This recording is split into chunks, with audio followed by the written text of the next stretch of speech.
tonight's meeting. I'll call on Councilman Larry Hendry, then please follow me with the Pledge of Allegiance. Heavenly Father, we'd like to thank you for bringing us all here together this evening, getting us through our day safe and sound.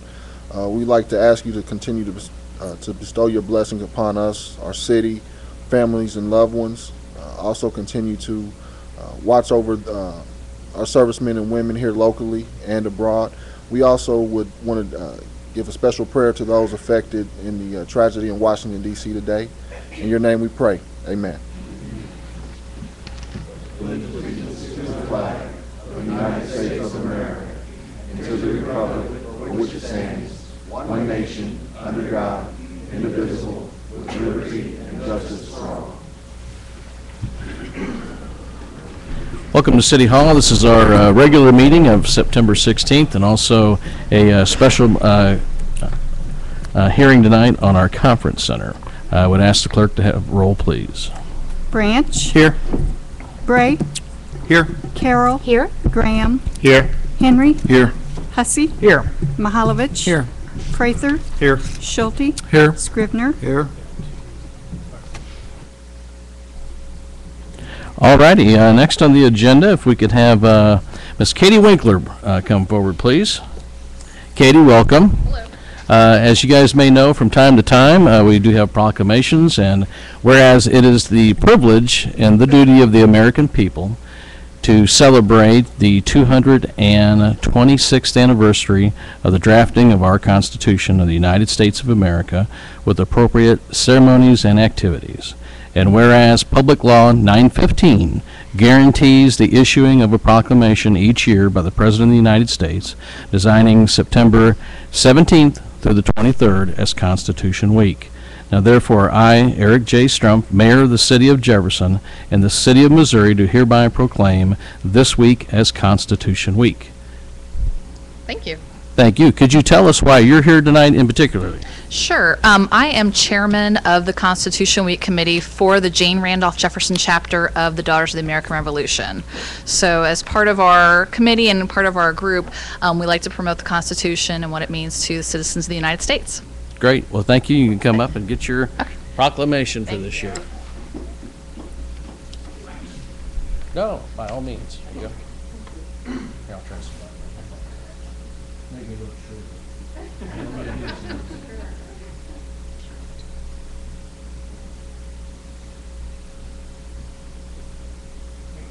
Thank you for all you do. Appreciate it.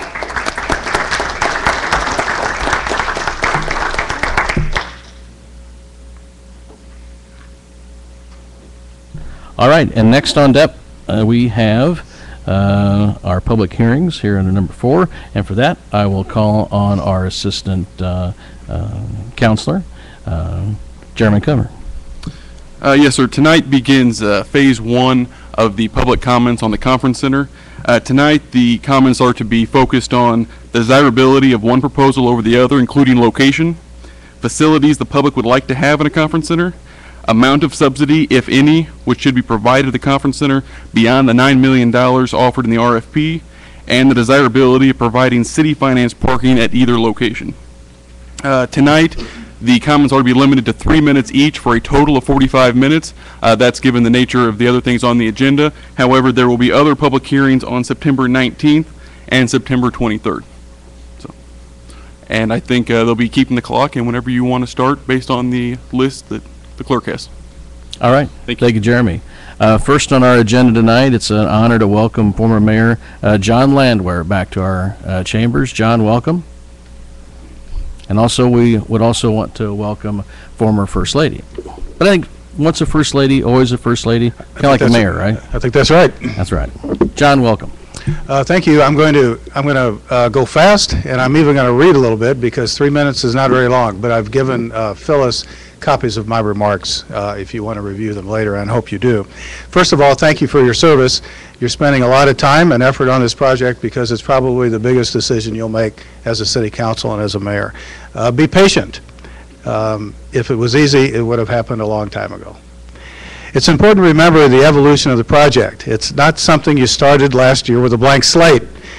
Over 10 years ago, the city bought land and tore down buildings to assemble the almost complete block we call the Housing Authority site. The rationale for those taxpayer expenditures was to create a site for a conference center or conference center-related uses such as parking. When the old state health lab was demolished, city leaders obtained commitments from state leaders that the parcel would be made available for a conference center project in a cooperative effort. In 2010, Commissioner Calvin Simmons told us in writing that the state would work with the city, and I believe that is still the case. It's also important to remember the reason why you're here at all and able to talk about a conference center is because in 2010 the voters passed an increase in the lodging tax for that purpose.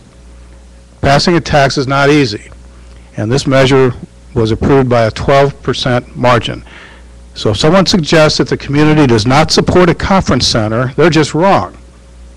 The community has spoken. On that note, keep in mind when the community voted in favor of a conference center, they were shown a downtown location.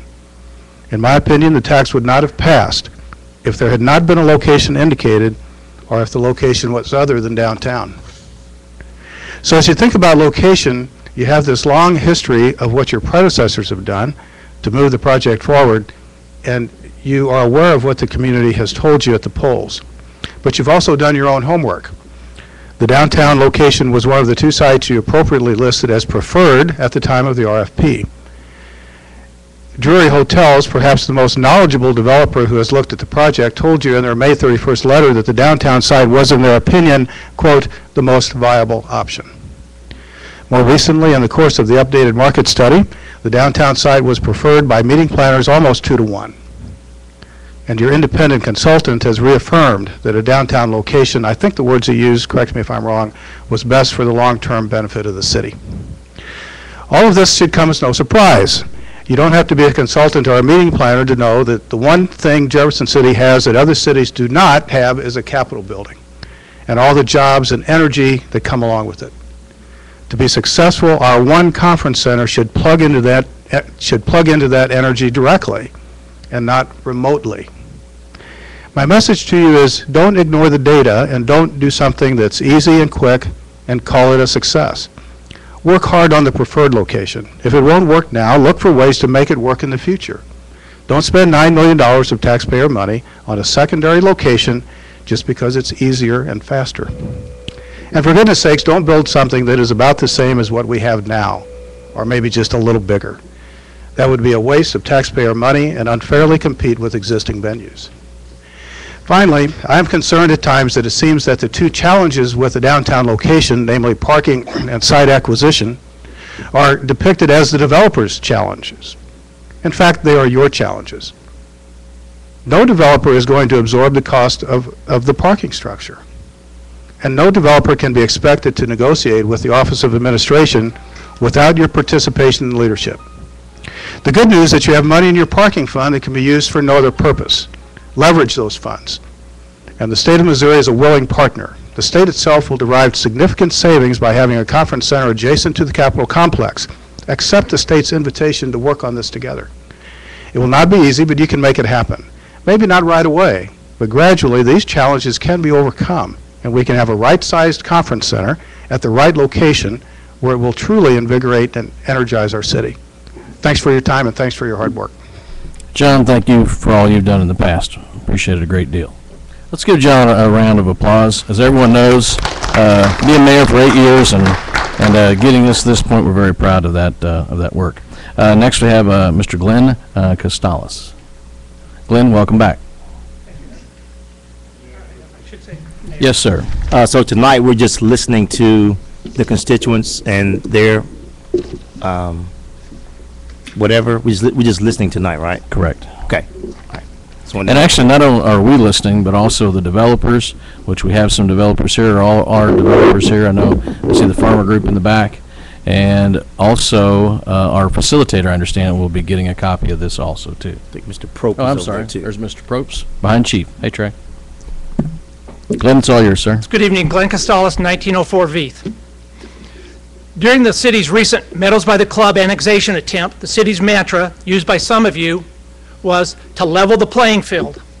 How does subsidizing one business over another level the playing field?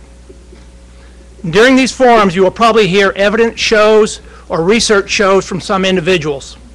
Jurisprudence on your part would be to disregard any speaker that does not, I repeat, does not provide the source of their information. Now I wish to speak about legacies. A very recent University of Missouri study shows that more Missourians than ever are going hungry. The study showed that in Cole County, 9% of all households and 14.2% of households with children were uncertain about where their next meal would come from. While these numbers are below the state average, they are indicative of tough financial times. Numerous people work just to provide for their family's basic needs, hoping, often against all odds, they can save a little for special occasions and emergencies. Many people die leaving very little behind for their families other than memories. Those people on the other end of the spectrum often give either their time or money to support causes they believe are worthwhile. They deserve praise, although most don't seek or want public adulation. Then there are those folks that want to leave a legacy behind by having their name attached to some public entity, such as a building, park, conservation reserve, library, or athletic venue. Hopefully, they have donated their private monies for such an endeavor. People like yourselves, serving as elected or appointed officials, should strive for leaving the greatest legacy you possibly can. That is accomplished not by building or subsidizing something at taxpayer expense, but rather leaving the public entity in which you serve in a stronger and more secure financial position than which you found it. And that ends my speech for this evening. Glenn, thank you very much for coming. Appreciate you taking the time. Next, I have on here Mr. David Wallace. Welcome, David. You wanted to say Stumpy, didn't you? No, I wouldn't do that. Not with your position, sir, nor addressing any of the other city councilmen as I used to at Moe and Waldo's. I'm going to piggyback a little bit on what Mayor Landwehr addressed, and that is my concern that we go forward with this project, but it be a right-sized project. In looking at the proposals on the table, Earhart comes closest to what might work, but in my experience, might doesn't always work. You know, when I'm looking at the competitors in this marketplace, and that's one thing I've not heard anybody really address, is who are we competing with here? You have to look at Columbia, and you have to look at the properties at the Lake of the Ozarks. And I know it's hard to compare us to the Lake of the Ozarks properties, but when you're starting to look at square footage and what you have the potential of trying to draw in, I think it's important. You know, right now the Executive Center in Columbia has approximately 35,000 square feet of meeting space. Their main hall is 18,000 plus. They've got a junior ballroom of about 8,000, and then they've got 8 breakouts of about 6,000 to 7,000 square feet. Okay, that's the nearest competitor. When you look at the lodge, you know, they become the next potential person that we could steal business from, and they've got a total of around 51,000 square feet. Their exhibit hall is about 20,000. They've got the Grenada Ballroom, which is almost 11,000. They've got the Mirabella, which is about 7,300, and they've got 10 breakout rooms with almost 13,000 square feet of additional space. Then, of course, when we come to Tantera, that's a monster in itself. They've got almost 89,000 square feet of exhibit space. Their ballroom's over 23,000, and their exhibit hall's 30,000. Plus, then they have 24 additional breakout rooms. So it's going to be hard to compete there, but I know the business that goes there. And I know that if there's a right-sized facility here, priced right, that we have an opportunity to possibly steal some of that business. Again, when I look at the proposals that are on the table right now, you know, we're talking proposals 30 to 40,000 square feet, ballroom space 15,000 square feet possibly, 20,000 is getting closer to acceptable. But you know, the Capitol Plaza has almost 23,000 square feet of function space already. So to accept something just to get a project done and say we have a convention center I don't think is the right thing to do, because all you're going to do if it's not right size is you're going to move business around in Jefferson City. You're going to take from Peter to pay Paul, and we're really not going to see the true increase in business that we want to see in our community. So I just ask for due diligence and making sure that the decisions for the right size facility to benefit our community and not just do it to get it done. Thank you. David, thank you for your time. Next I have on the list Tim Stallman. Tim, welcome.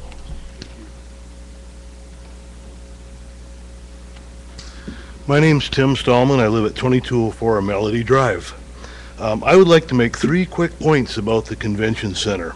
1, building a convention center is a huge monetary undertaking involving not just millions of dollars, but committing future generations to funding subsidies for years to come.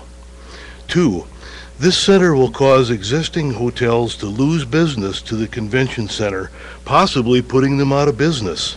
Will you subsidize their losses as you subsidize the convention center? Where will that money come from? 3, where is the money going to come from for these yearly subsidies? From general revenue? I am here tonight to ask the City Council to put the matter of a convention center to a vote of the people. Economic times have changed since 2010. What harm is there in asking for voter approval of this massive outlay of millions of dollars? I think that the council would want to make sure that the taxpayers and citizens are on board with this spending.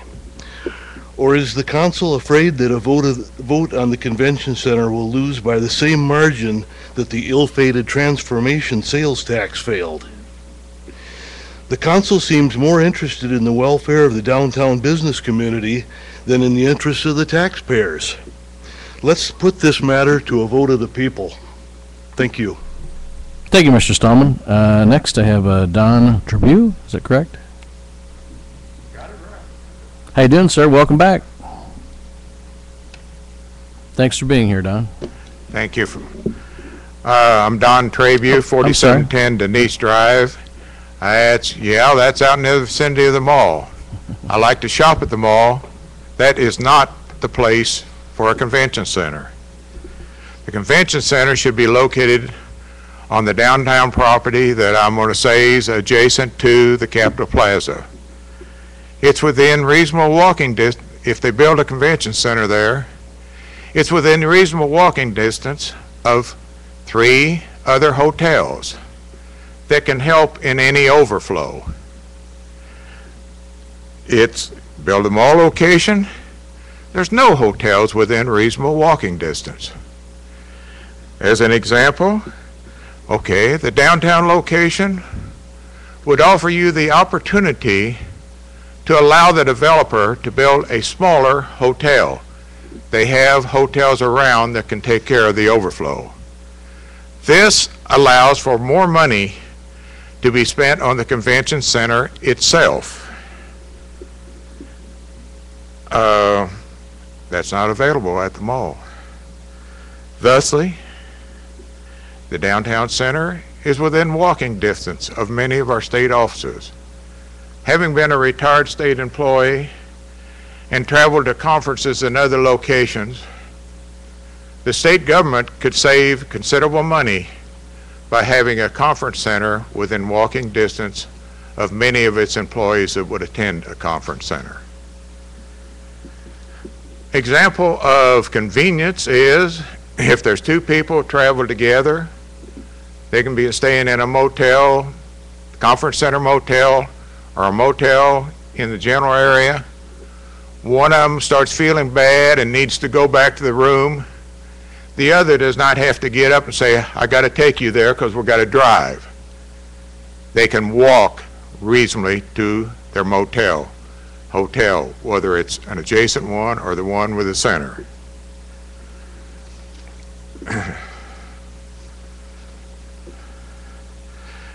I think along with size, I am concerned, like I think some other people have been.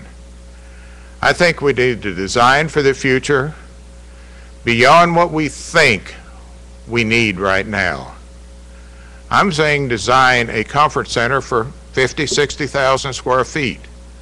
Design it in such a manner that you can build the part that you can afford now, but as times get better, as it grows, you have the substructure that you can build up on and not have to spend a lot of money to add to. This is very important. It saves taxpayer money. I think we need to build now a minimum of a 30,000 square foot conference center. Right now, as I've heard said, I thought it was different, but the Capitol Plaza has 13 to 15,000 square foot. Why are we building another Capitol Plaza? We want to build something big enough that people can come to. I think one thing that people are missing, they're saying that the city of Jefferson City is paying for this conference center. Sorry, people. The lodging tax is paid for people outside of Jeff City. We are not mostly paying for that. Only if we subsidize it, or is it coming out of our pockets.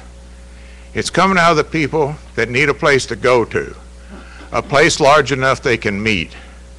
They are willing to pay for this place large enough to meet. They will come to our city. Not only will they make it efficient and livable, they'll bring taxes into our community.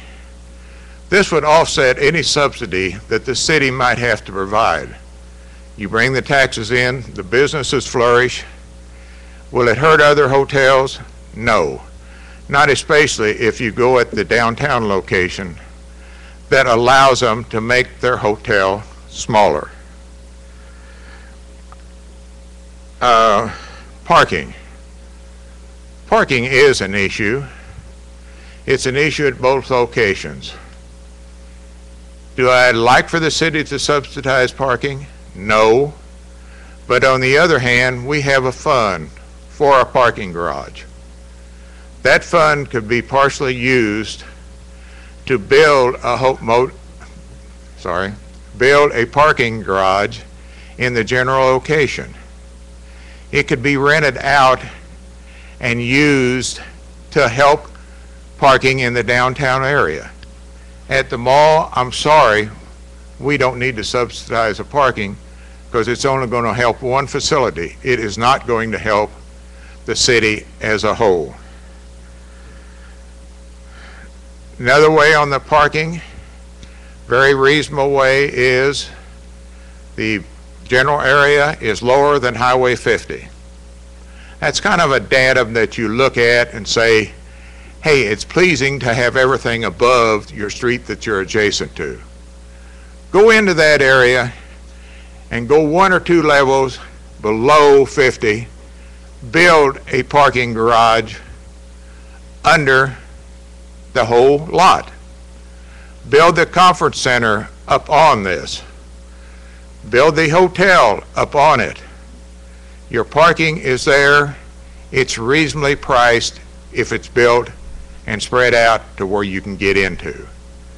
But I think most of all, plan ahead. Try to build what we'll need try to design what we'll need 30 or 40 years from now. Build what we can afford in such a way that we can build more later. Thank you. Don, thank you. I'm sorry. I'd like to remind the audience that we are limiting the comments to 3 minutes tonight. That way, in order to get through the whole meeting. But again, we'll have 2 more meetings after this. Thank you. Thank you, Jeremy. Next, I have Roger Weiss. Good evening, Roger, and thank you for being here. Mayor, members of the council, I'm Roger Wise, 930 Manassas Place. A lot of my comments have already been addressed with respect to size. Build it big enough for the future. Don't build it for yesterday, build it for the future. Number 2, subsidy. People ask, well, we're going to pay for it. Well, we've got a lodging tax. People are going to come to town. They're going to spend money at restaurants. They're going to spend money at buying things. I'm not an expert. I have no idea how much that could generate. But interesting to note, Columbia said belonging to the SEC is going to bring $118 million into their community. How much might this bring into our community in addition to the lodging tax? Now, we talk about a convention center. Let's talk about something that's more than just conventions, conferences. Car shows, antique road show, basketball games, concerts of all kinds. My hometown, Salina, Kansas, has had one of these since 1976. It's not downtown, it's in a park, in a city park. They draw all kinds of people to this particular facility. And it's been there since it's called the Bicentennial Center, as a matter of fact. City does subsidize it occasionally as needed, but I don't see a particular problem with that if it's offset by additional revenue through taxes, through meals, buying things here, and so on. The last thing, location. Ideally, yeah, it'd be nice to be downtown. I'm not an expert. I'll tell you this much. For 19 years, I was the executive director of a large association in this town. This town was not big enough to hold my annual meeting. I took it to the Lake, Kansas City, or St. Louis because it wasn't big enough to hold us. And there are a lot of other organizations in town that would have their meetings here if it was bigger. And basically because a lot of times the state capitol is a draw for people. You can invite, if you hold your meeting during the legislative session, you can have functions, invite them over, and so on. So let's go forward. We're not going forward. This city is not going forward. There's so much negativity in this town, and you see it in the newspaper articles, you hear it on the radio, you hear it a lot of different places, and that's not helping us. Negativity in this town is not helping us grow, and if we don't grow, we're going to slowly die. Thank you. Roger, thank you for being here this evening. Next we have Mr. Leonard Steinman. Welcome, Leonard.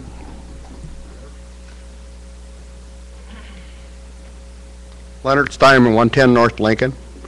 As a national representative for disabled American veterans, I've been around a lot of places. Plus, I have been an executive chef for Marriott Corporation in Maui. I opened up the first one outside of the United States as the executive chef.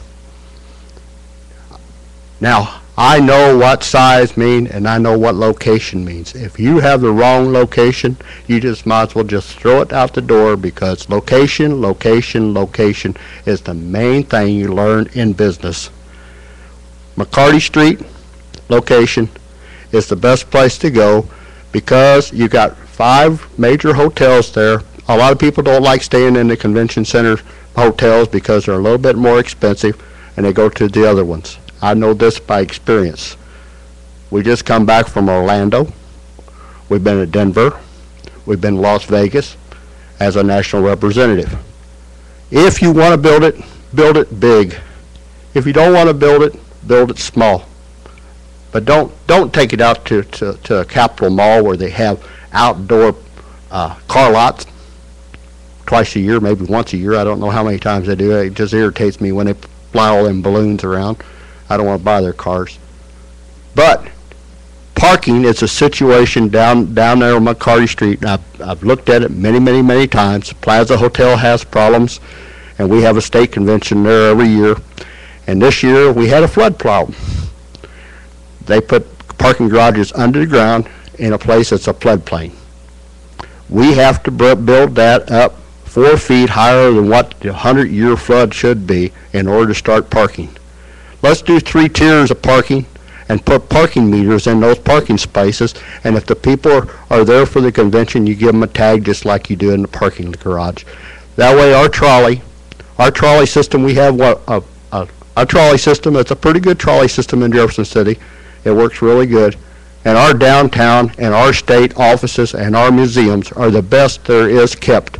And if we, as ambassadors, and every one of us is ambassadors to Cole County, Jefferson City, we as ambassadors would incorporate our visitors into what we have in Jefferson City, Cole County, and the state of Missouri. That's what we have to do, and that's what I do all the time. Thank you. Thank you, Leonard, for being here tonight. Next we have Mr. Vic Puri.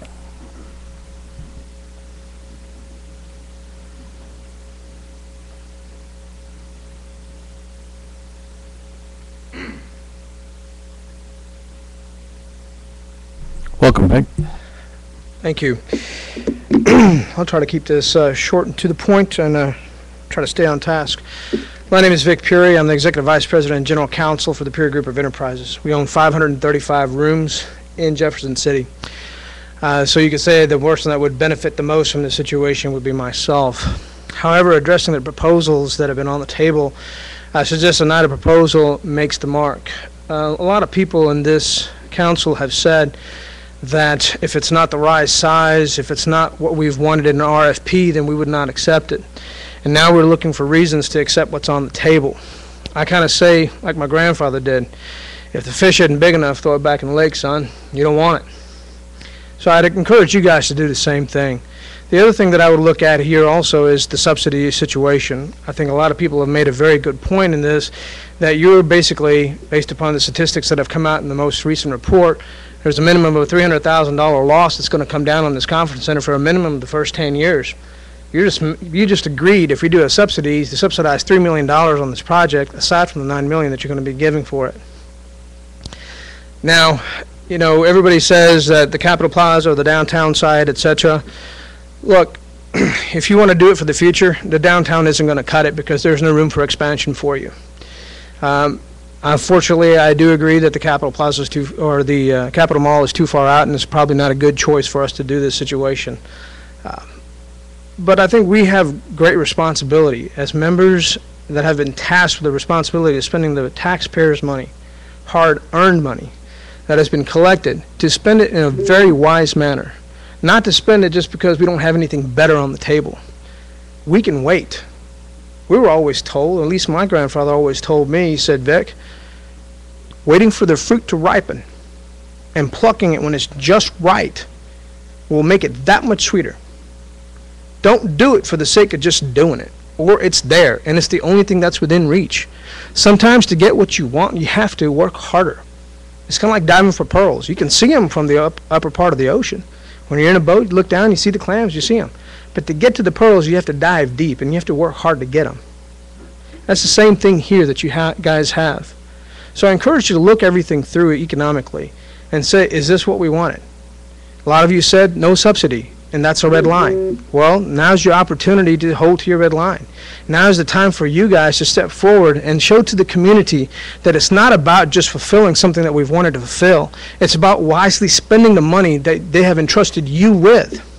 That you drew that line and you're going to stand behind it. Don't walk away from it. Let the federal government walk away from all the red lines it wants to. Let's not us do it here in Jeff City. When you agreed to do something on an RFP, if you don't have what you wanted in that RFP in the submittal, then it is your duty as individuals entrusted by the public to say no and to re-put it out there to see if there's something better available. Thank you. Thank you, Mr. Perry. Next, we have former councilman, Mr. Lynn Stella. Lynn, thank you for being here this evening.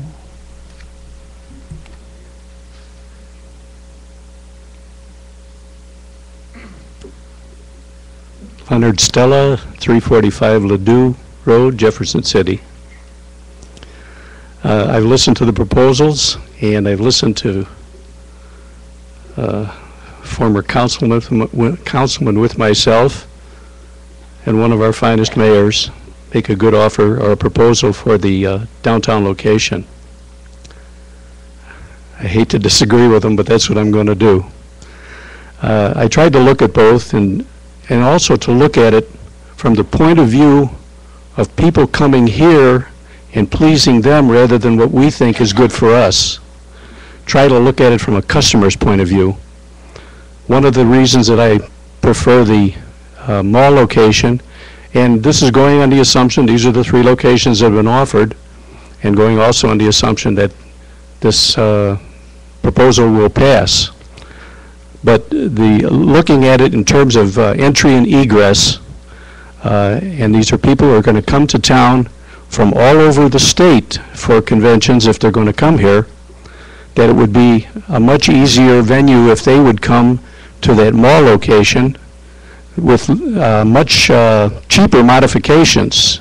The parking garage would, and the cost of it would be virtually eliminated, or pretty much. Have you gotten any numbers on that specifically lately? The cost of not building a garage as opposed to building one? Well, you can throw that into the plus side of the tale. With all that said, I do agree with starting with a larger facility. And I've always heard, I've built 3 restaurants, and I've operated a half a dozen. I've always heard that bricks and mortar is the cheapest investment that you'll have in any operation that you're going to have. If you make it a little bit bigger, it isn't going to hurt things if it's a little bit bigger, other than the original cost of the bricks and mortar. So I do agree with the proposal of having a facility that's large enough to attract those conventions that are not coming here now. I still like the mall location, and I think a lot can be done with it. And who's to say that in 15 to 20 years, that won't be the center of the area around here, as opposed to the downtown facility, which is always here, and we will always have. That's all I had. Thank you. Mr. Stowe, thank you for being here tonight. Okay, that wraps up this portion of tonight's hearing on our conference center. Jeremy, can you please tell us when we will be having another one of these, time and location, please?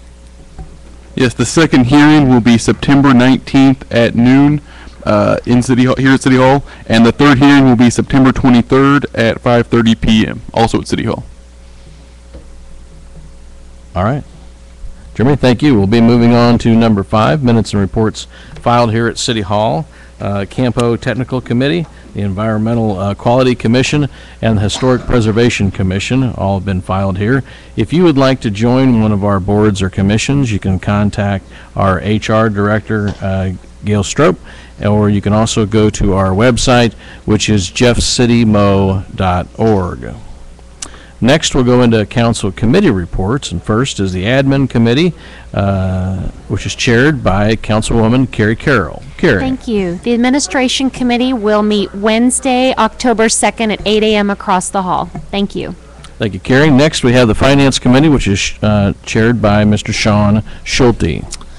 Thank you, Mayor. The next Finance Committee meeting is next Tuesday, September 24th, 7:30 a.m. in the morning across the hall. Thank you. Thank you. Next, we have Public Safety, chaired by Mr. Rick Prather.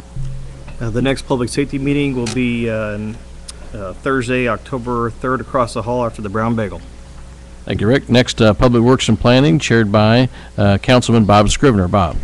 I'm going to follow the pattern set by everyone else, and we have a very long agenda, so I'm not going to read it. Our meeting will be Thursday, September 19th, which is this Thursday at 7:30 a.m. across the hall. Thank you. And next, I think we have a liaison report. Rick Mihalovich has asked that Gail Strope give us a update of a very fun event that took place Friday night. Sure. Thank you, Mayor. I'm pleased to be able to talk a little bit about the Sip and Sit fundraiser event that was held on Friday night downtown on High Street. The Cultural Arts Commission and the Cultural Arts Foundation members all worked very hard on this fundraiser. Is primarily led through the efforts of Lucia Kinchlow and Cindy Layton, so I'd specifically like to point them out because the two of them put a lot of work into the event. But they had about 200 participants. It also included a silent auction of hand-painted rocking chairs, which they raised about $1,500 just on the silent auction. Total fundraising, I don't have the exact figures because I think they have some invoices to come in and some more pre-sales ticket money to come in, but we're looking at about between $3,500 and $4,000 that was raised by these two groups for future art projects in our community. Great. Gail, thank you very much for your help. I know you were there, and I think your family was there too, so we really do appreciate that. Next, nothing under number 8, and I believe under number 9, Nathan has something to mention under announcements. Nathan. Yes, I just wanted to let the council know that we have deployed, or the federal government has deployed 2 of our firefighters to Colorado. They're part of Task Force 1, and they're very highly trained, and we're sending out to you guys reports about what their activities are out there. It appears that the situation out there is pretty bad, but keep them in your thoughts. Thank you, Nathan. Any other council announcements to make this evening? All right, seeing none. Moving on to number 10, I have Mr. Jack Pletz signed up. And Jack, I understand that It looks like you brought your bodyguards with you. If you could please give us an introduction of those fine gentlemen, too. Sure, Mr. Mayor. This Ed Farnsworth is our CEO. Martin Kubanski is our Director of Building Facilities. Welcome, gentlemen. Thank you for being here. Mr. Mayor, members of council, my name is Jack Pletz. I'm the board chair of the Capital Region Medical Center, here to speak in favor of bill number 2013-71. We appreciate your consideration of the development agreement on Capital Region's expansion project. As you know, Capital Region Medical Center is planning an expansion of its main facility by approximately 115,000 square feet, which will make it about a third larger at a cost of about $35 million. This is being done in order to meet the growing need for outpatient services in our area. Given recent trends, which have seen a downturn in inpatient services and an uptick in outpatient services, we are going to be adding outpatient service areas and medical office space adjacent to our current building. The project will also improve access not only within the building because of a new entrance to the entire complex off of Madison Street, but also improve access to the hospital in the area if this ordinance is adopted. It proposes to make two-way up to Woodlawn, Monroe, which will make that a very useful secondary access point to the hospital. It would allow better entrances on Madison, and then hopefully it will improve the intersection at Monroe and Stadium. We believe the project will be beneficial to the health of Jefferson City community and to our entire service area, and we would ask that you approve the bill and appreciate your consideration of it. We think it'll add up to 100 new jobs to Jeff City. Jack, thank you for being here. Ed, Mr. Martin, thank you very much also. Any questions of our presenter this evening by council members? All right, gentlemen, thank you once again for being here. Next, we have the consent agenda. At this point in time, we'll entertain a motion to take up the consent agenda as printed. Second. It's been moved and seconded. Discussion. Seeing none, I feel you're ready to vote. Roll call, please.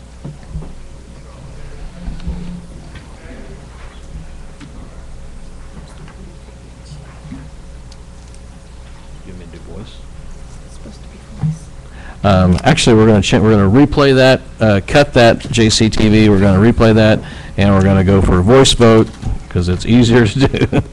All those in favor, please say aye. Aye. All opposed, same sign. Motion passes. No bids tonight under or over $50,000.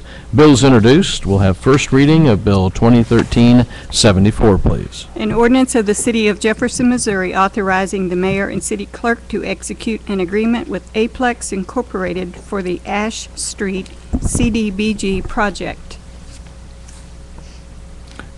Mr. Morash. Thank you, Mr. Mayor.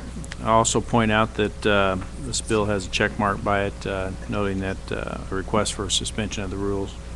But just Mr. Scribner, is that your intention, sir, as the sponsor? Okay. Anyone on the council that would oppose suspending the rules? If two or more do, we would not have suspension tonight. Seeing none, the rules are officially suspended. Matt. Thank you. This is a construction contract with Aplex to construct new curb and gutter and sidewalk along Ash Street in the area. You may know it more. One of the adjacent businesses is Prison Brews there in that block. The total contract value is just over $57,000 and is in line with the engineer's estimate of approximately $59,000. 8 bids were received for the project, and this is the lowest bid. We'd recommend approval. Any questions of staff tonight on this bill? Mr. Bray. Matt, the funds for the project? This would be 100% funded by community development block grant funds, 100%. Thank you. Any follow-up? Any other questions down third base? Mr. Scribner. Just so the folks at home are aware, the reason we're asking to suspend the rules and vote on this tonight is because of the construction season. We'd like to get that started and completed during this fall's construction season. So it'll give us an extra couple of weeks. Okay. Any debate on 2013-74? Before we go into debate, we'll have third reading, please. An ordinance of the City of Jefferson, Missouri, authorizing the mayor and city clerk to execute an agreement with Aplex Incorporated for the Ash Street CDBG project. All right, now debate on 2013-74. Seeing none, roll call, please. Branch. Aye. Bray. Aye. Carroll. Aye. Graham. Aye. Henry. Aye. Hussey. Aye. Mahalovich. Aye. Prather. Aye. Schulte. Aye. Scrivener. Aye. Motion passes. Next, we'll have first reading of 2013-75, please. An ordinance of the City of Jefferson, Missouri, accepting and approving the final subdivision plat of Loggy Ridge Subdivision, Section 2, a subdivision of the City of Jefferson, Missouri. Matt. I'm sorry, Janice. My bad. Thank you. I'm going to ask Bill to advance the slide for me. Thank you. Loggy Ridge Subdivision, as you know, is on the north side of Route C, about 1,000 feet east of Beath Drive. This particular section of the subdivision consists of 27 lots on 15 acres. The Planning and Zoning Commission recommended approval of this final plat at their meeting in August. The total subdivision includes 56 lots in both sections. I'd be happy to answer any questions. Any questions, Janice, on 2013-75? How was this passed out of P&Z? Any issues at all with neighbors or? No. Okay, thank you. Any other questions of staff on 2013-75? Seeing none, we'll have first reading of 2013-76, please. An ordinance of the City of Jefferson, Missouri, amending Section 19401, Motor Vehicles and Traffic, Schedule J, Parking Prohibited, Subparagraph A, Streets and Highways of the Code of the City of Jefferson pertaining to Trenton Court and Tanman Court located in Loggy Ridge Subdivision, Section 2. Ms. McMillan. Thank you. This bill would regulate the on-street parking on in Loggy Ridge Subdivision Section 2.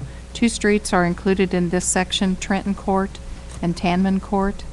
The parking that was proposed by the developer would be allowed on the north side of Trenton and on the west side of Tanman Court. So this bill approves the parking plan proposed by the developer. Okay, any questions of staff on 2013-75? Yes, on 76. Seeing none, we'll move on to first reading of 2013-77, please. An ordinance of the City of Jefferson, Missouri declaring certain property to be surplus and authorizing the disposal of said property. Mr. Betts, welcome back, sir. Yes, thank you. This is, we already did our large surplus for the year. We have two more pieces of equipment we needed to add. One of them is a 2010 Crown Victoria. We're going to switch out one of the police cars that we initially had on the list with the one that's in your packet here. And the other thing is the UPS. It's a backup power supply. It started to fail and having battery issues, so we've did an emergency replacement on that. And so we have the old one, but we have to declare it surplus before we can properly dispose of it. Any questions of staff on 2013-77?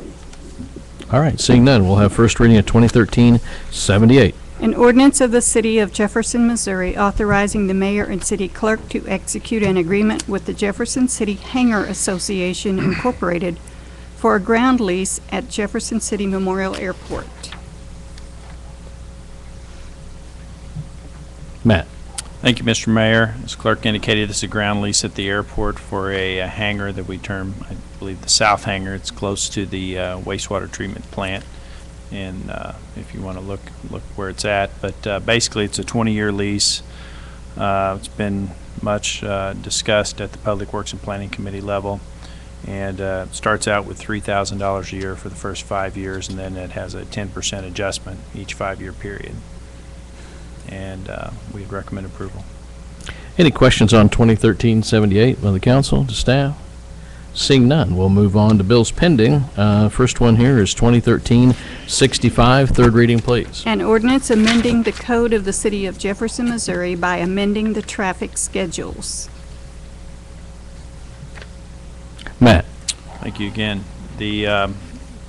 This particular ordinance would add a space on the 200 block of Monroe Street for the purpose of having the juvenile officer park there. There's already 2 spaces there marked that way. Apparently there was some confusion when it was originally passed and it should have been 3. And this would clarify that. Any questions for Matt on 2013-65? Seeing none, council debate. Seeing none, roll call, please. Bray. Aye. Carroll. Aye. Graham. Aye. Henry. Aye. Hussey. Aye. Mahalovich. Aye. Prather. Aye. Schulte. Aye. Scrivener. Aye. Branch. Aye. Motion passes. Next, we'll move on to third reading of 2013-66. An ordinance of the City of Jefferson, Missouri authorizing the mayor and city clerk to execute a development agreement with Capital Mall JC LLC. Janice. Thank you, Mr. Mayor. This bill authorizes the city to sign a development agreement with the owners of Capitol Mall. As you're aware, the new owners are in the process of evaluating various economic development tools to redevelop, update, and improve the mall. One of the economic development tools being proposed is the creation of a community improvement district in cooperation with the city. The process of creating this CID requires conveying title of multiple mall tracts to wholly owned subsidiaries of the developer. Ordinarily, the creation of these tracts requires a submission of a subdivision plat, and that goes to the Planning and Zoning Commission and then comes to the council. But since this is an interim step, staff recommended this development agreement that would allow the transfer of these tracts at this time, and then a subdivision plat would be submitted at a later date. Any questions of staff on 2013-66? Any debate by council or questions or debate within yourselves? Seeing none, roll call, please. Carroll. Aye. Graham. Aye. Henry. Aye. Hussey. Aye. Mahalovich. Aye. Prather. Aye. Schulte. Aye. Scrivener. Aye. Branch. Aye. Bray. Aye.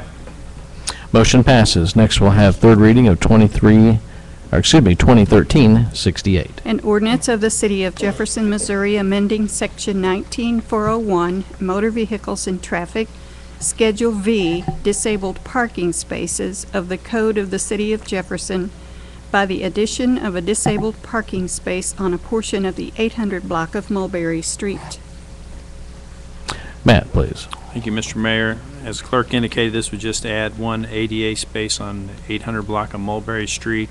This request went through the T&T Commission, and typically what we do is if this request like this, the requester would have to see to it that a proper ramp was installed. That's been done, and then we'd follow up with an ordinance. We recommend approval. Any questions on 68? Seeing none, roll call, please. Graham. Aye. Henry. Aye. Hussey. Aye. Mahalovich. Aye. Prather. Aye. Schulte. Aye. Scrivener. Aye. Branch. Aye. Bray. Aye. Carroll. Aye. Motion passes. Next, we'll have third reading of 2013-69. An ordinance amending Chapter 22, Parking, Stopping, and Standing, and Chapter 19, Motor Vehicles and Traffic of the Code of the City of Jefferson, Missouri pertaining to snow priority and emergency area routes. Matt. Thank you, Mr. Mayor. This basically, as the clerk indicated, broadens the definition of snow routes to include emergency routes. This came about after last year's after-action reports of snow events. We'd recommend approval. Any questions for Matt? Debate by council. Roll call, please. Henry. Aye. Hussey. Aye. Mahalovich. Aye. Prather. Aye. Schulte. Aye. Scrivener. Aye. Branch. Aye. Bray. Aye. Carroll. Aye. Graham. Aye. Motion passes. Next, we'll have third reading of 2013-70, please. An ordinance of the City of Jefferson, Missouri authorizing the mayor and city clerk to execute an agreement with the Callaway County Collector for billing and collection of taxes. Jeremy. Thank you, Mr. Mayor. This is a continuation of an existing agreement with Callaway County for them to collect taxes on Jefferson City property within the city limits that's located in Callaway County. We have a similar agreement with Cole County for the majority of the city, but this is for the parts of the city that are in Callaway County. And the staff would recommend approval. All right. Any questions of our assistant counselor? Any questions of other staff members? Seeing none, debate. Roll call, please. Hussey. Aye. Mahalovich. Aye. Prather. Aye. Schulte. Aye. Scrivener. Aye. Branch. Aye. Bray. Aye. Carroll. Aye. Graham. Aye. Henry. Aye. Motion passes. Next, we will have third reading of 2013-71. An ordinance of the City of Jefferson, Missouri, authorizing the mayor and city clerk to execute a development agreement with Capital Region Medical Center. Yes. Mr. Scrivener, I understand there's a substitute? Yes, there is a substitute. There's been a minor change made to the substitute. Okay. Would you like to tell us what that is? It's my understanding it's a change in a date. A date, okay. I think Mr. Marash Kind of a has soft an date, update right? on that. Is that correct, Matt? Would you like to tell us more about the date? If you'd like.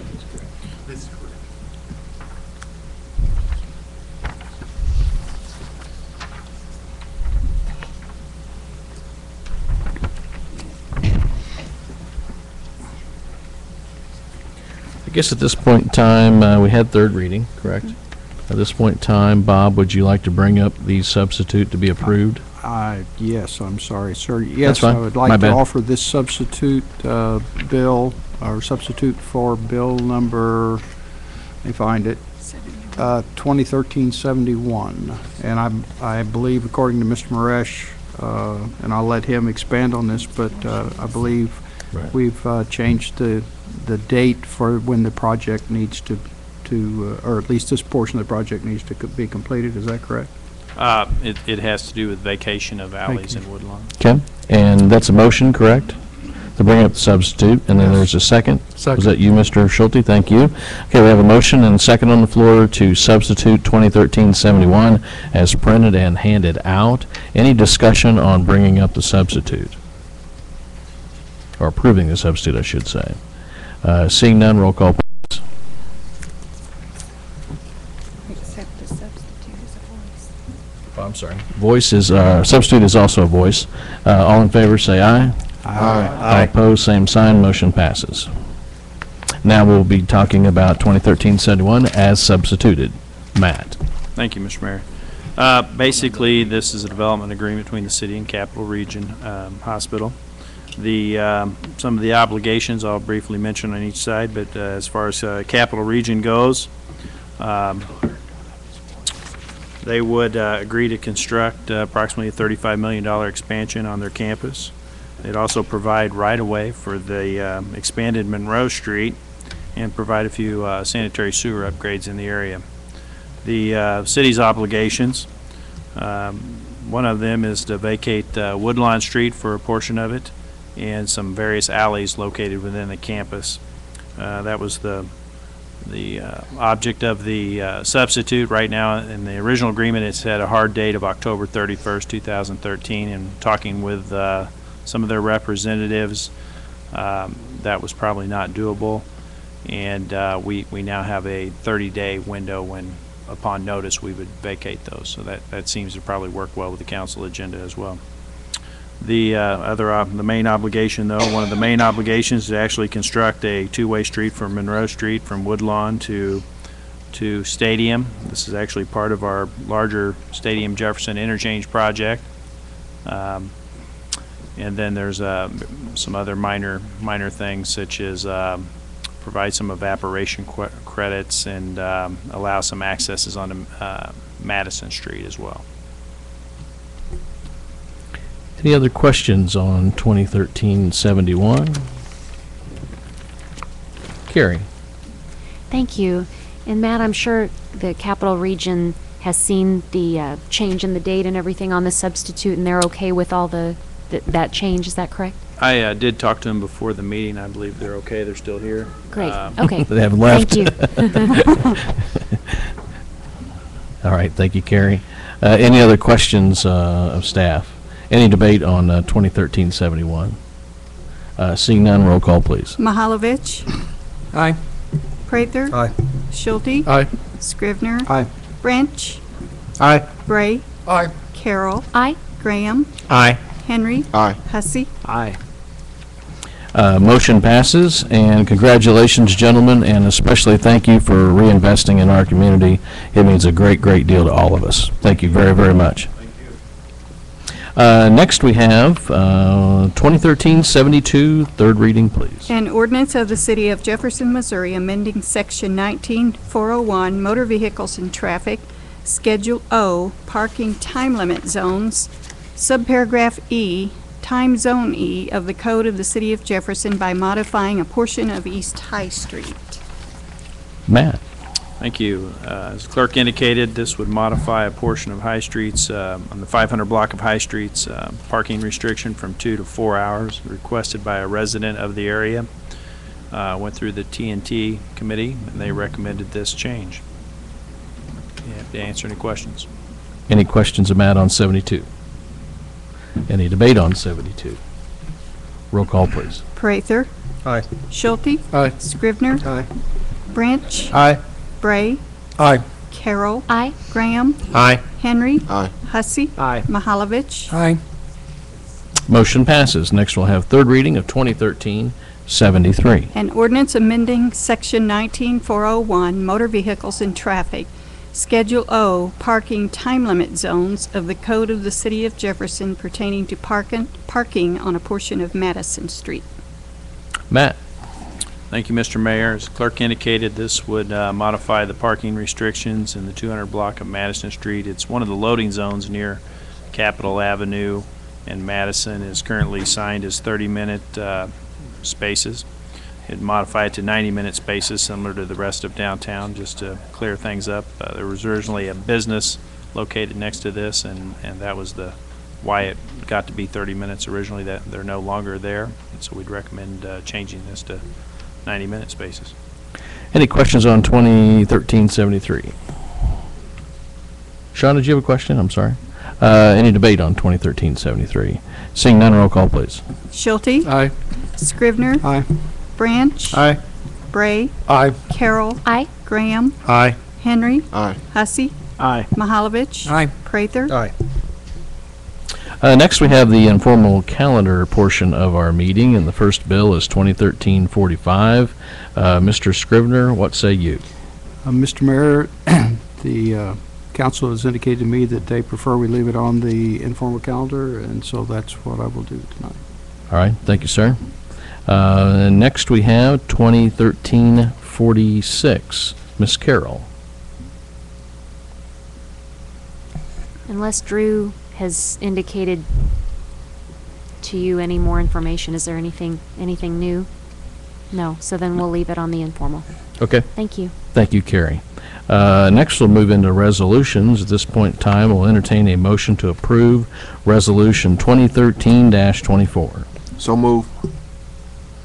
It's been moved and seconded. Clerk, would you give us a summary of that resolution, please? A resolution of the City of Jefferson, Missouri authorizing filing of an application to the Missouri Department of Natural Resources for a Mid-Missouri Solid Waste Management District grant and authorizing staff to pursue activities to file the funding application. Okay. Janice. Thank you, Mr. Mayor. The effect of this grant will be to provide educational materials to increase recycling awareness in Jefferson City. We currently try to do this on an annual basis. If this grant is awarded, it would have the effect of reimbursing the city for about 2/3 of the funds expended. Any questions for Janice on 2013-24? Sean. Thank you, Mayor. Has the internal grant application process been followed on this? Yes, that's what we're doing. Okay. I just didn't see it attached to the paperwork, so thank you. Mr. Scrivener? You said be reimbursed about 2/3 of the funds. How much are the funds? The maximum grant is $5,000, so we would be, if we get a $5,000 grant, then it would be reimbursed. So we're The spending local about match is $7,500. $1,250. $1,250. Any other questions on 2013-24? Seeing none, I feel you're ready to vote. Roll call, please. Scrivener, Aye. Branch, Aye. Bray, Aye. Carroll, Aye. Graham, Aye. Henry, Aye. Hussey, Aye. Mahalovich, Aye. Prather, Aye. Schulte. Aye. Motion passes. Okay. Next, we will entertain a motion to take up Resolution 2013-25. Second. Moved by Mahalovich, second by Bray. Summary, please, clerk. A resolution supporting the Mission Drive project. Okay, pretty simple summary. There is a substitute that's come before us. Mr. Mahalovich, would you like to talk about the substitute first, please? It's been handed out to you, and there's an underline on the first paragraph. Basically, that's the only difference from that which was handed out for last Thursday, brown bagel. It's, I was going to say, I need new glasses because these aren't picking up an underline. It's my underline. Hey, get blue ink, it helps. Okay. The resolution is the last sentence of that, that whereas, the first whereas. So it has, now it says, it recognizes that the council has a future desire to construct Mission Drive and services across the property. That's the only difference from the other resolution. Okay, at this point in time, is there a motion and a second? I'm assuming you have Assume, yeah, I'd make that motion. take up the substitute. Mr. Bray's a second? Second. Okay, any conversation or debate on the substituted resolution? Seeing none, all in favor, please say aye. Aye. All opposed, same sign. We will now be discussing 2013-25 as substituted in front of you, except for Rick's, because his is the only one that has that line. Okay. Jeremy, are you our go-to guy on this? There I am. Yes. The council has been debating a bill to enter into a non-binding memorandum of understanding for the development mission drive. That's what was left on the informal calendar previously. In private and public discussions, individual council members have expressed varying concerns about that agreement. The involved parties believe that a resolution would provide a greater comfort level to everyone, and the landowners were consulted and approve of this process. So this would be a resolution of this council putting forward this project agreement to a future council and supporting it. Okay. Comments? Mr. Mahalovich. Or I'm sorry, Ralph. Get your hand up first. Well, I just wanted to thank you, Jeremy. That's very, very well stated. Wanting to work with these property owners because their motivations and purposes were true and genuine, I believed. And I compliment Councilman Mahalovich for taking the document and taking the time to work with the property owners to develop a workable document that we can discuss here tonight. The document before with a few bumps in it, perhaps. Everything has been smoothed out, and I can't imagine the process going any smoother than it did. I compliment the property owners for taking the initiative to express their enthusiasm and confidence in the growth of our city, as I know the city of Jefferson shares. I believe the document that we have here tonight is a good one and a most agreeable one, and I would encourage the support for it tonight. Mr. Mahalovich. Thank you again, Jeremy. That was a good summary, and thank you to Glover and Art Brown for their continued work with this. And I think it is somewhat a historic offering to the city. I don't know that in the past we've ever had 200 acres offered to the city for annexation, so I recognize that. I believe that what we're stating in this resolution is we believe, as it is written there, that we prefer orderly development. We recognize there's a potential for growth in that area. We recognize that there is going to be a future cost to the city, but we believe that that has to show a clear public good. And a clear public good, as stated in the resolution, is demonstrated by a development plan, so we can adequately evaluate the merits of this and the costs, and ultimately decide whether or not it is worthy of putting it on a future sales tax for a future council. I think it encourages, the strongest language in it is, it does encourage a future council to look at this agreement as a good framework for us to enter into an agreement in the future. To me, if this accomplishes the promotion of growth in that area, then it's the cheapest piece of paper we ever voted on. So I think it would stand that if any other developer came with a similar project, I think we would consider this exact same resolution, assuming the circumstances were the same. So I think it is one that recognizes that we have a stake in this, that there should be a public good that be demonstrated prior to putting it on any kind of sales tax. So for that reason, I'm supporting it. Thank you, Rick. Anyone else down third base while I'm looking that direction? And down first base, Ms. Carroll. Thank you. I still have some concerns about it, and I know Councilman Mahalovich and Bray, I appreciate you coming forward with this document, and also the Browns and all the families that have participated, because I think our ultimate goal is to come up with something together, and we want something for the good of all involved, and I think we can do that. I know you mentioned it could be the cheapest piece of paper, but what I also wonder what the monetary obligations are for the city with this agreement, and it's non-binding, but what are we committing to? And I know it is historic, we haven't done it, it's very unusual to do it this way, but when you said the cheapest piece of paper, do you mean that the city wouldn't, I guess I'm just confused, maybe you can clarify what that means. I'm wondering what the cost would be, let's say, for the infrastructure, and if that's how we normally would handle a situation like this. So I'm not sure who I'm even directing that to, but Councilman Mahalovich maybe could clarify that particular statement. Would that be something, Matt or Janice, could you guys help with that as far as the infrastructure cost?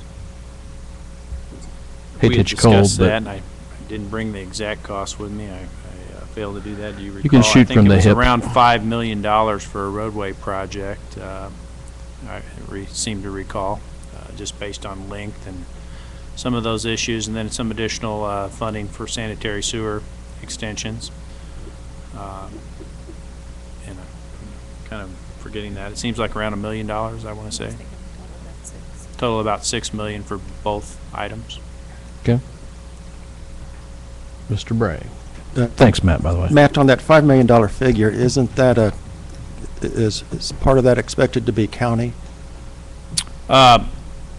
It could be. I mean, that's always a negotiation. I think each time the sales tax has been moved forward since I've been here in the last 11 years, we always look at a list of projects. I know right now, city and county share about $11 million worth of projects. Mm-hmm. It was the expectation, as this document was developed and resolved, that it would be a cost share project with the county, which would reduce the cost to the city below the $5 million figure you heard.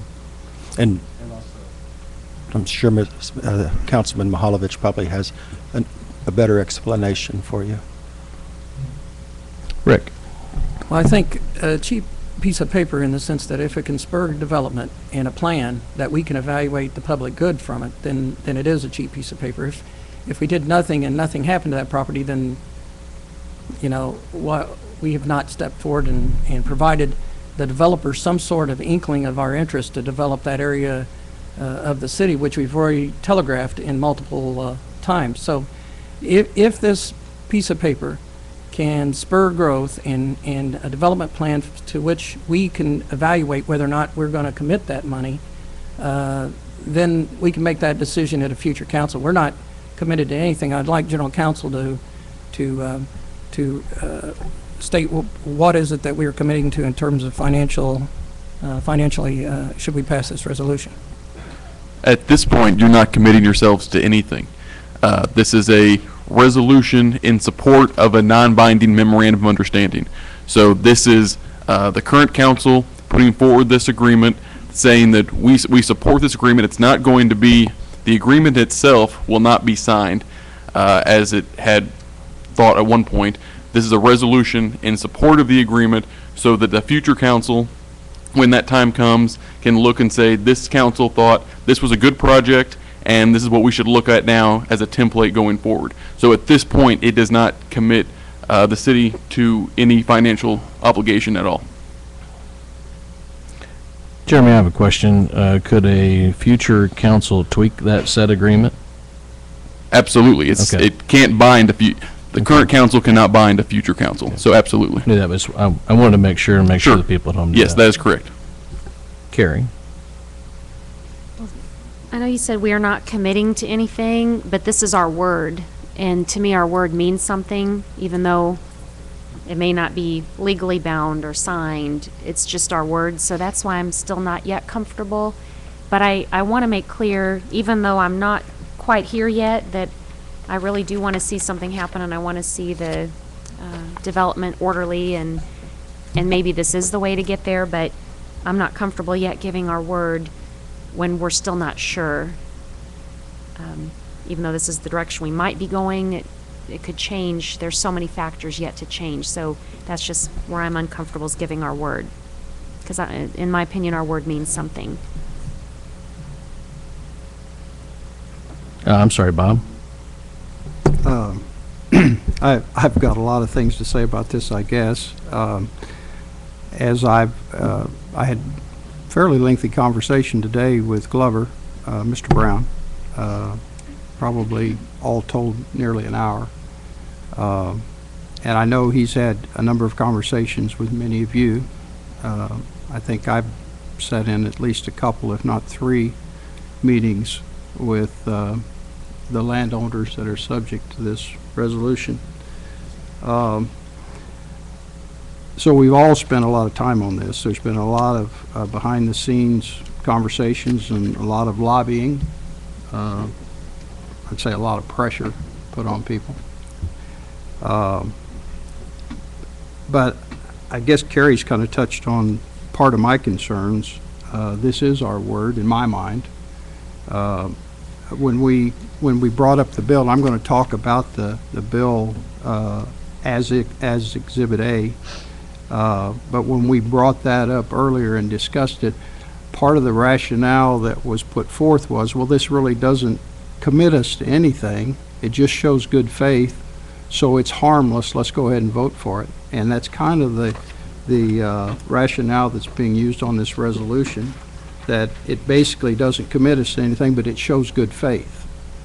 Well, that's not really the way. You said this is historic, Rick, but it's historic in the sense that that's not the way that projects have been selected since the time I've been on the council, and I think probably in the 11 years that Matt has been working for the city of Jefferson. We haven't selected projects based on people lobbying us.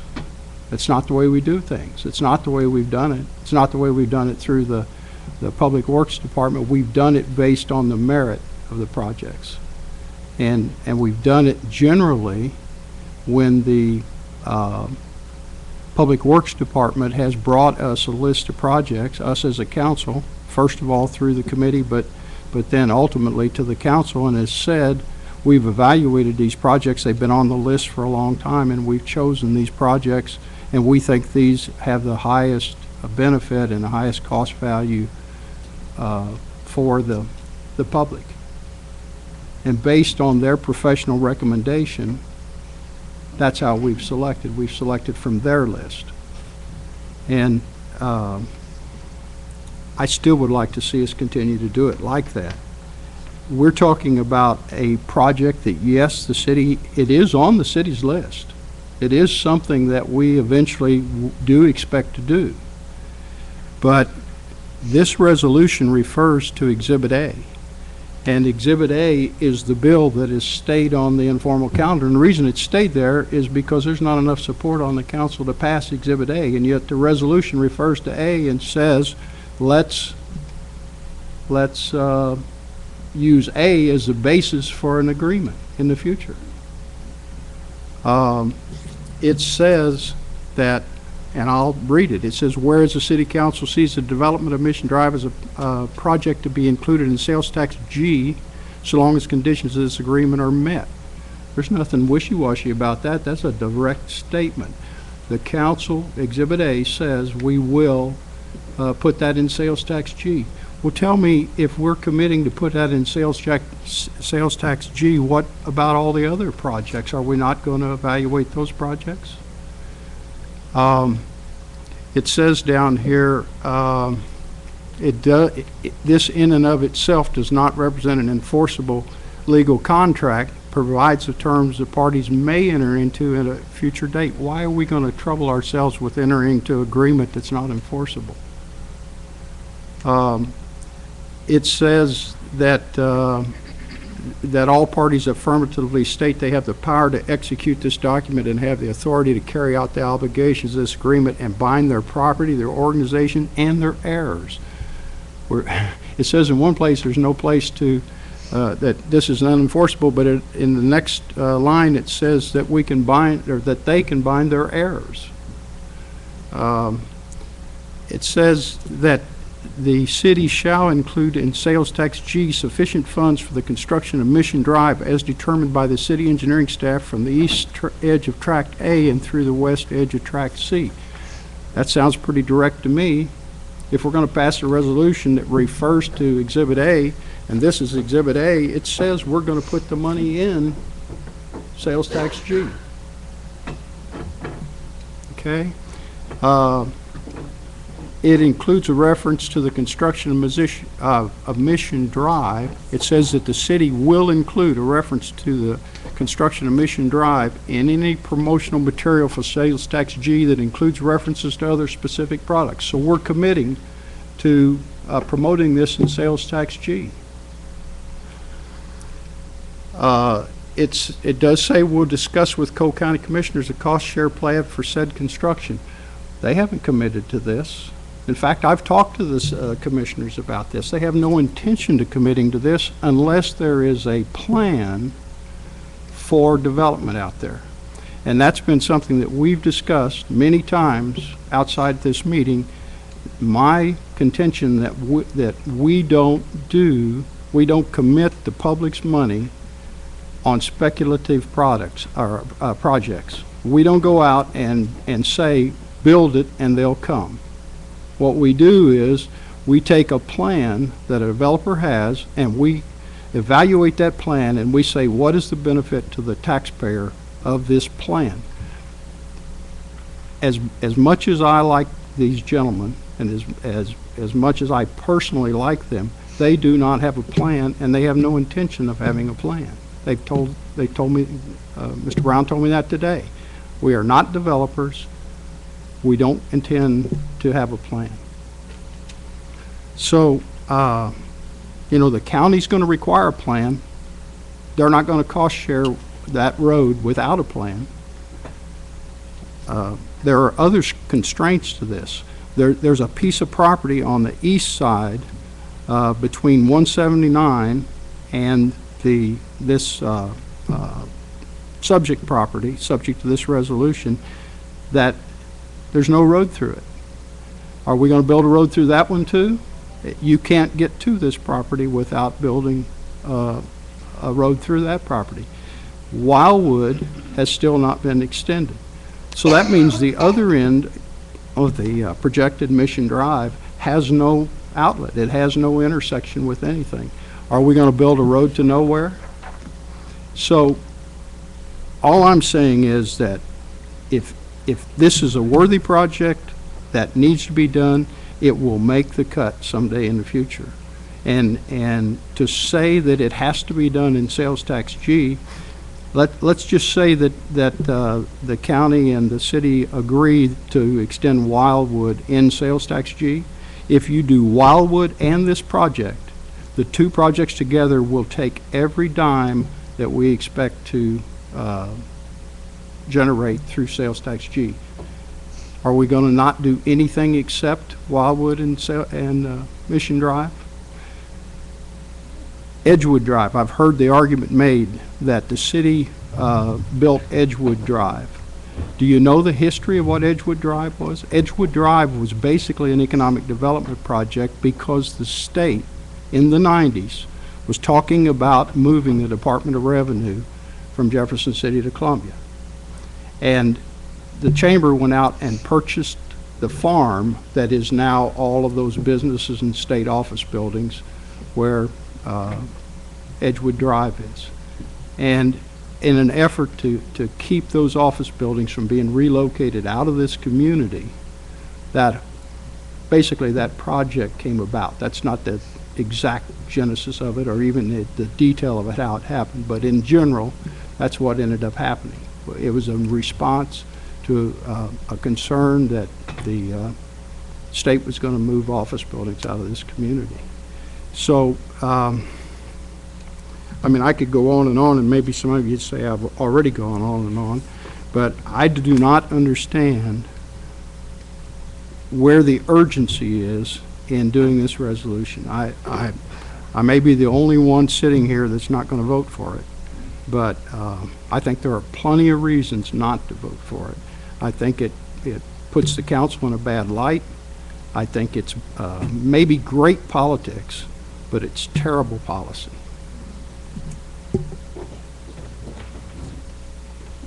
Thank you, Bob. Next comment or debate?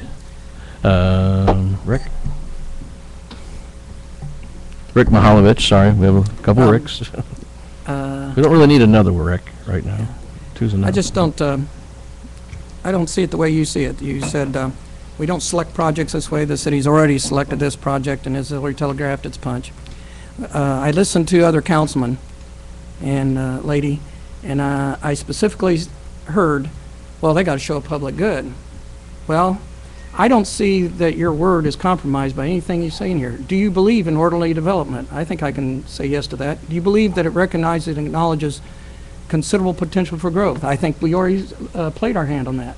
We want to put that on our list. Does this city and the landowners recognize that construction commits a great deal of resources? Sure it does. We'll make that decision down the road. If it's the biggest, best thing, and there's a development project that looks like it's on the looming and need that property, like you said, the revenue, we pull the trigger then.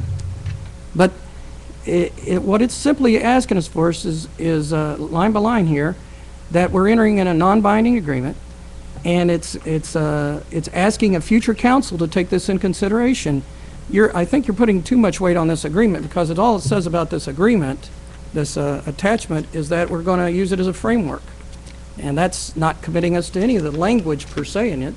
It's just a framework. They've taken their signatures off there. They've brought it as a tool for us to consider. I might also remind you that this council, the way this resolution is, that a future agreement should demonstrate clear public good and maximizes the use of public funds.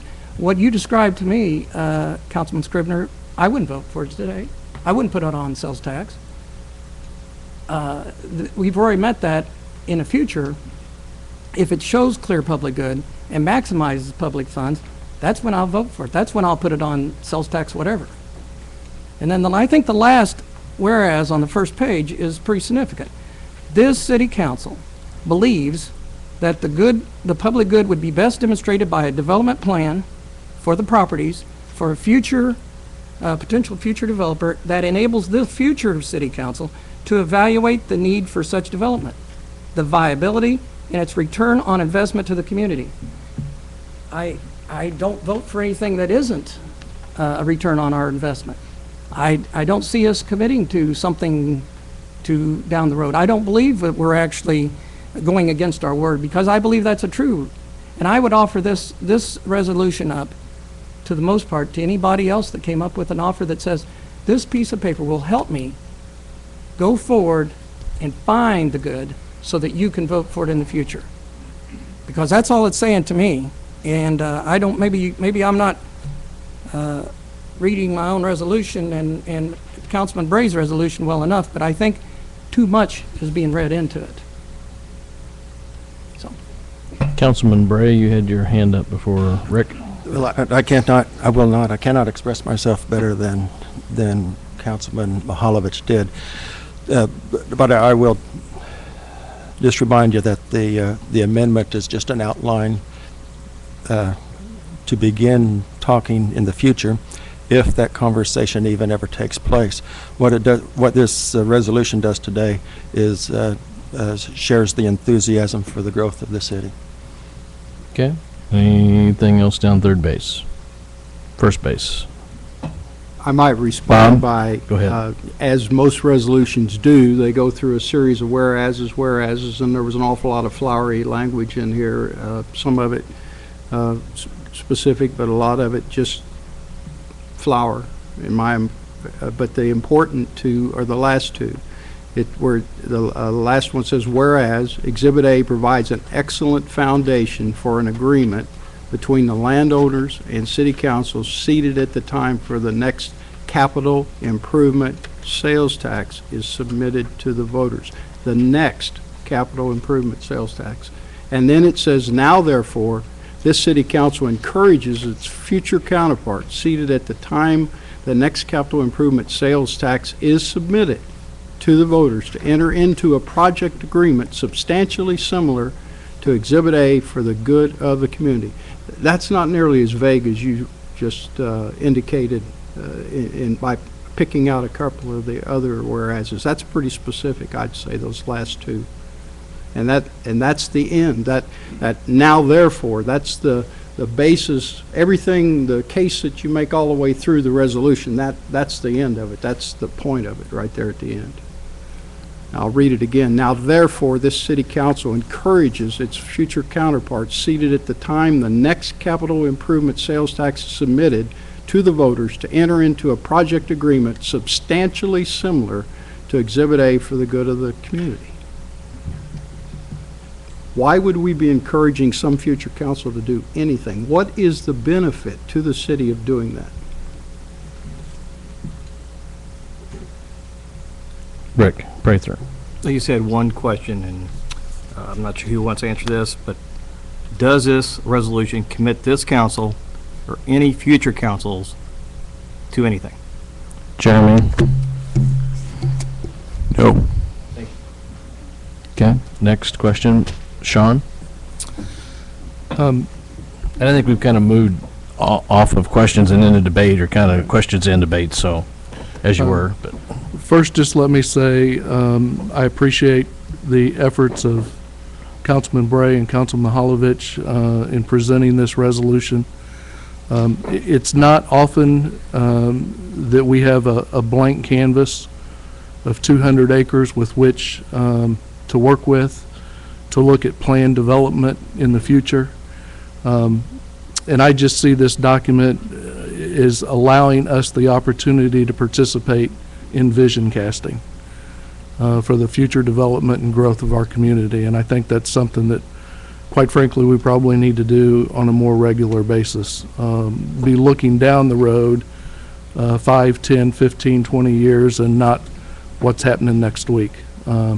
So I don't think it circumvents any of the procedures that are currently in place.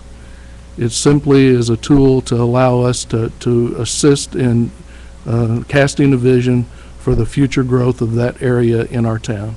And so I will be supporting this bill. Thank you. thank you, Sean. Carrie? I think in this resolution, and typically there's not in resolutions, but there should be some sort of fiscal note applied to this, attached to this. I don't think it would make me more comfortable about it. I'm still not in favor of this, but I do think that there is a cost associated with this agreement. I asked Matt, he mentioned the $5 million plus the sewer development. So there's a substantial development. Like you said, it may be the only thing funded in a future sales tax. And those are all things to be discussed down the road. I think it would be nice if that was part of this. I just want to be responsible and acknowledge that, because I think we're not being completely accurate if we don't say, if we don't show that cost as a piece of this. Thank you. Bob? I would appreciate it if Councilman Schulte could tell me how this is going to, I'm not sure the exact terminology you used, I should have written it down, but how this is going to cast a vision or help us with a vision. I guess is just help me. Now, I would agree with you if the landowners were committing to give this or annex into the city and provide the right-of-way with no strings attached. But another part of Exhibit A is that if the city doesn't begin construction within 18 months of sales tax G being passed, the agreement is null and void. So how does this help us, and where is all this generosity that everyone is talking about? It seems to me like it is a pretty cut and dried quid pro quo.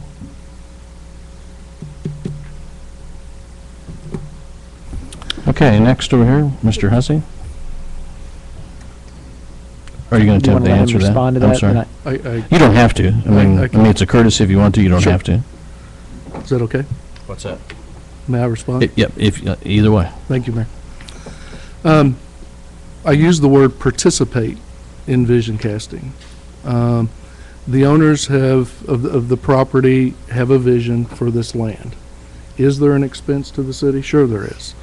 But it allows them to take their vision to potential developers and at least say we have the interest of the city. No commitment, but we have the interest of the city. And I think that tool in and of itself will help them put all of the pieces required to this big puzzle to make it fit to where they can bring something to us or the future council, and we could go down through our check boxes and we can check everything off.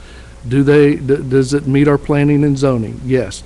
We can participate in a plan development because of this agreement and how that zoning map looks for this particular area. Can we show public good? Yes, they can state, here's our proposed map.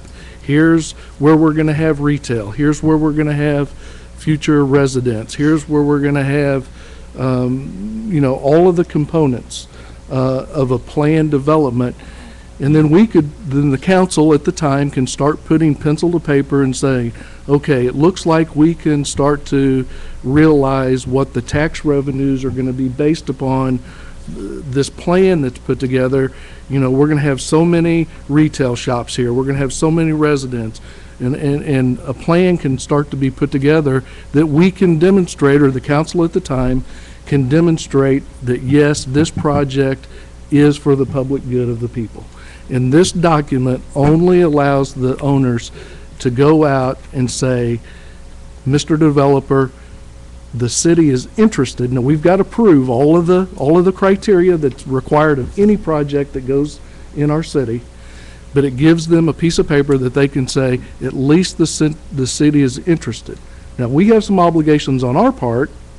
We've got a voluntary annex, we've got to provide the land, we've got to provide the right-of-way.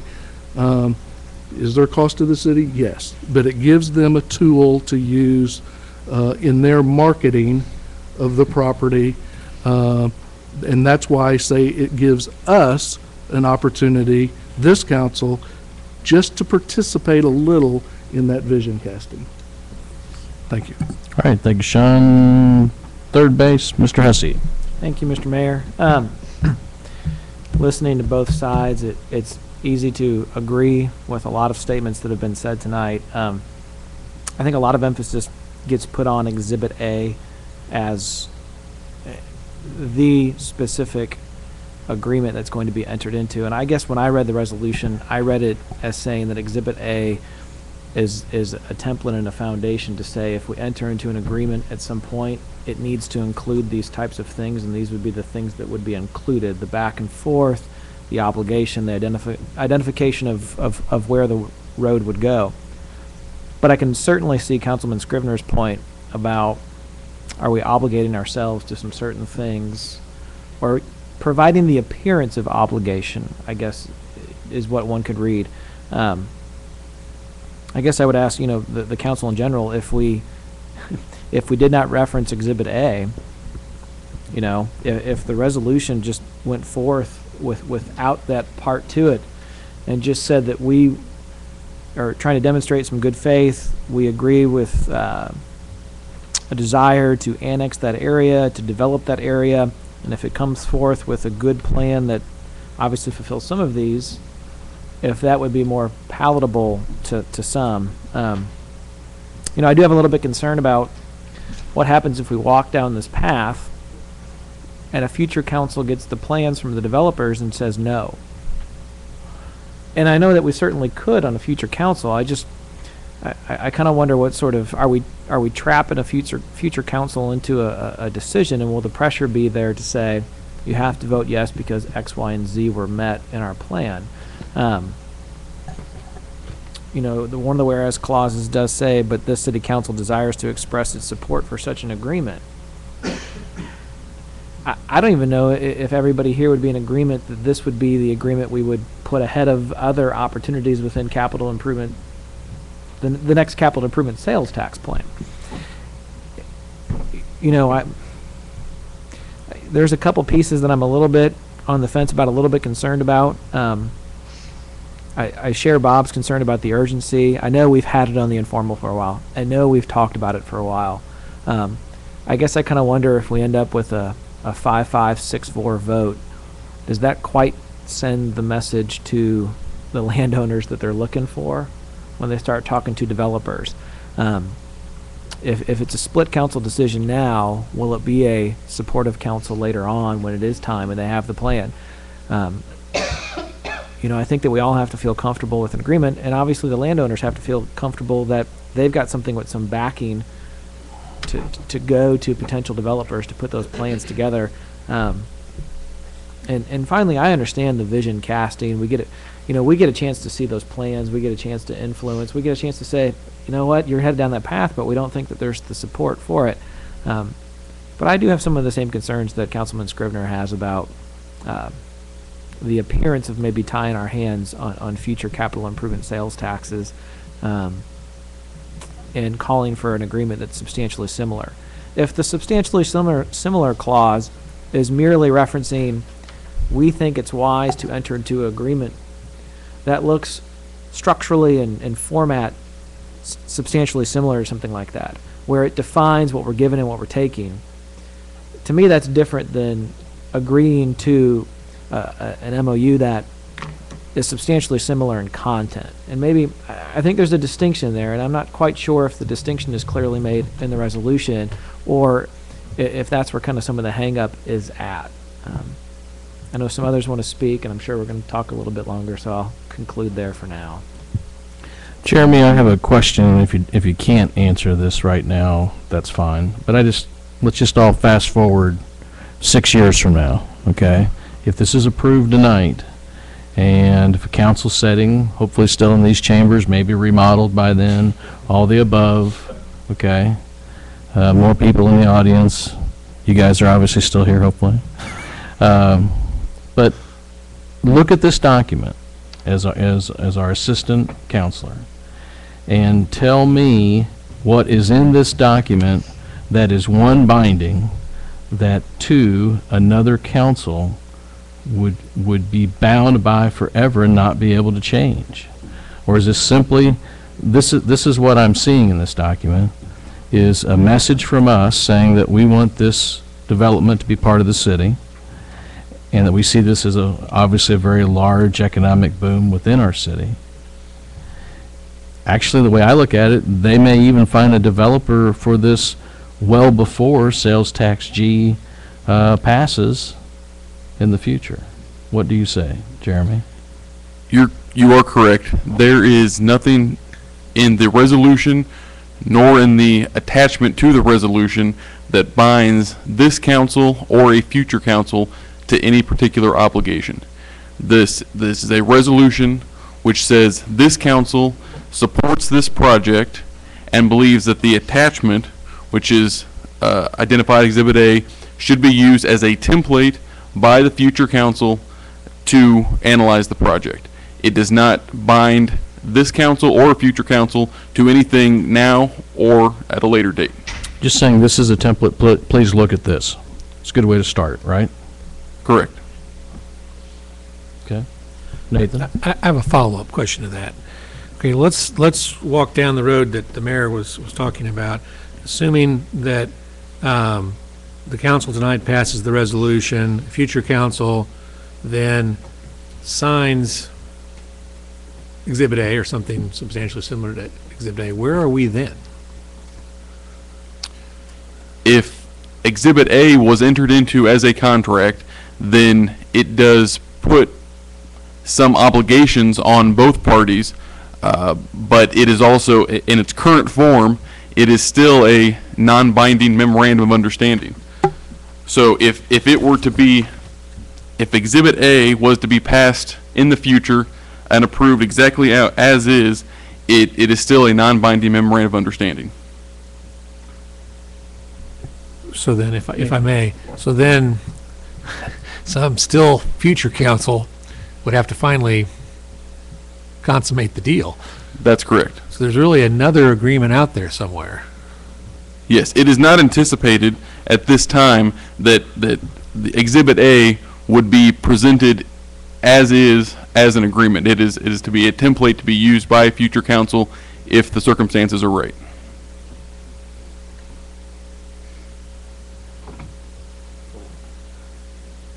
I'm sorry, man. That's where I'm losing you. Okay.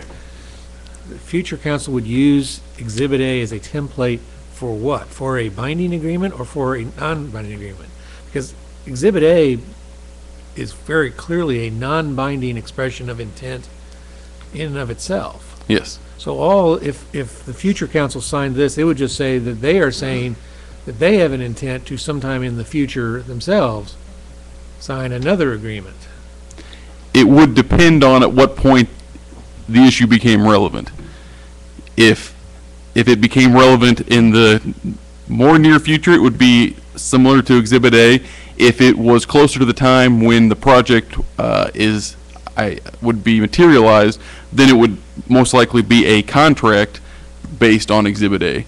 But it would not be necessarily Exhibit A as is today.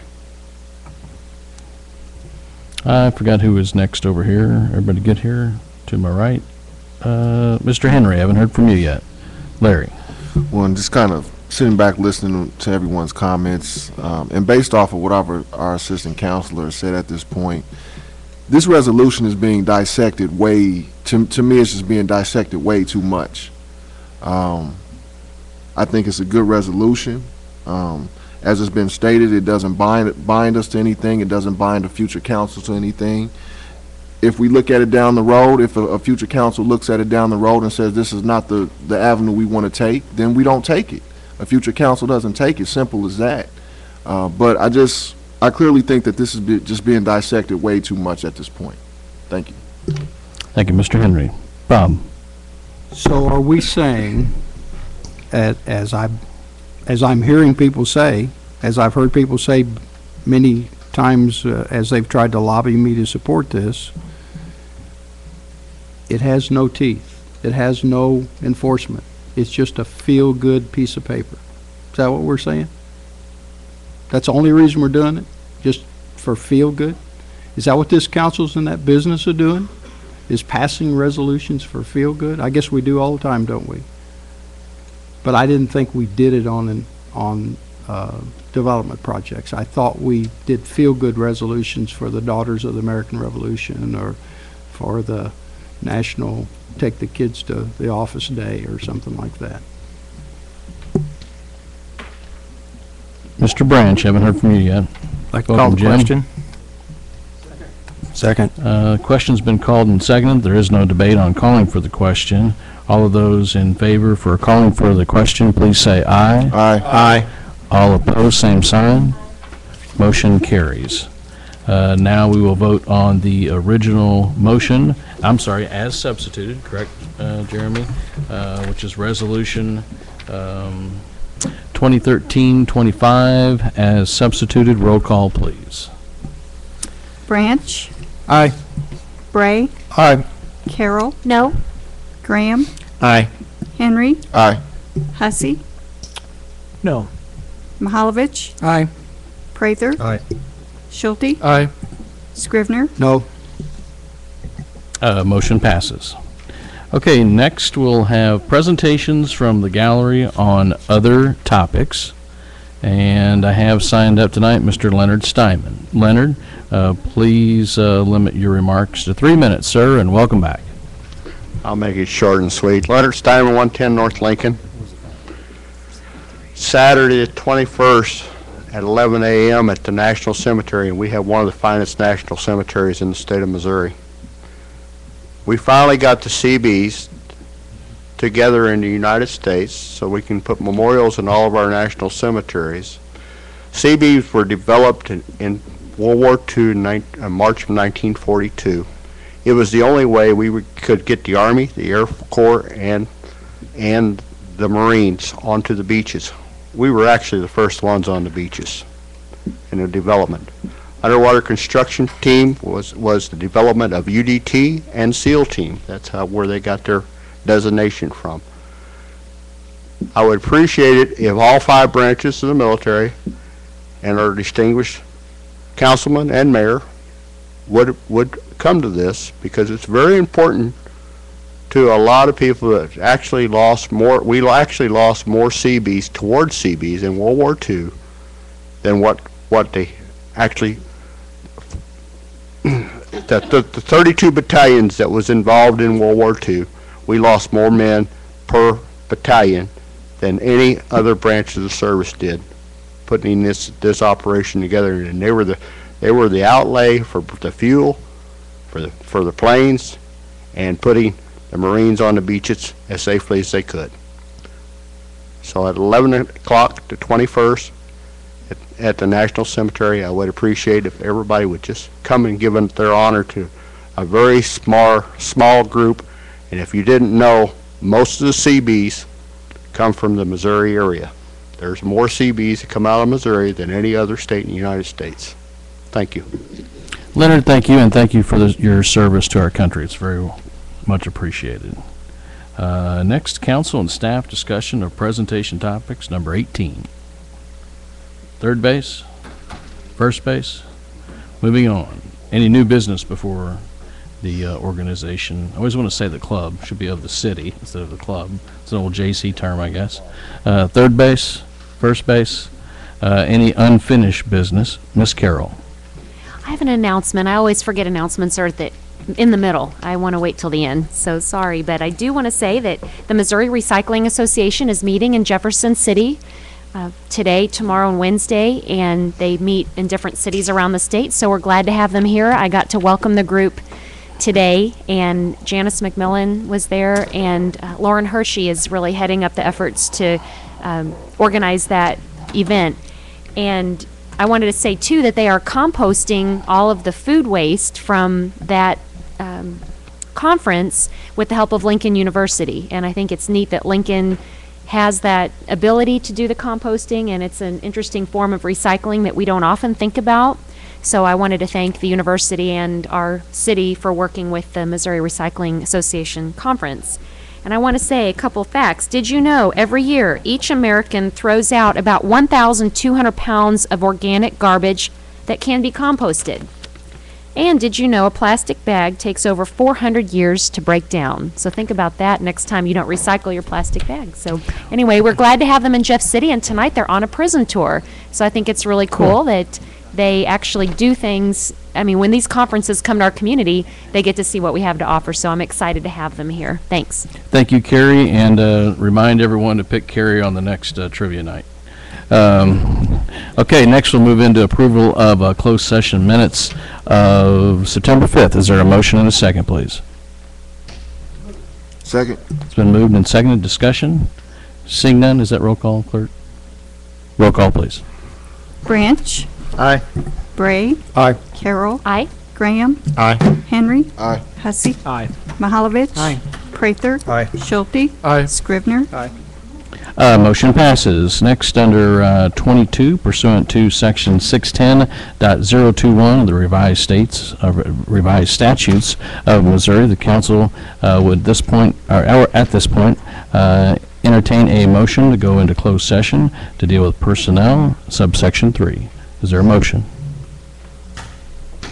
Second. Is there a second? There's a motion and a second. Discussion? Seeing none, roll call, please. Branch. Aye. Bray. Aye. Carroll. Aye. Graham. Aye. Henry. Aye. Hussey. Mahalovich. Prather. Aye. Schulte. Aye. Scrivener. Motion passes. Brown family, congratulations. Thanks for your hard work. Leonard, thanks for being here. Audrey? See you next time. Audrey?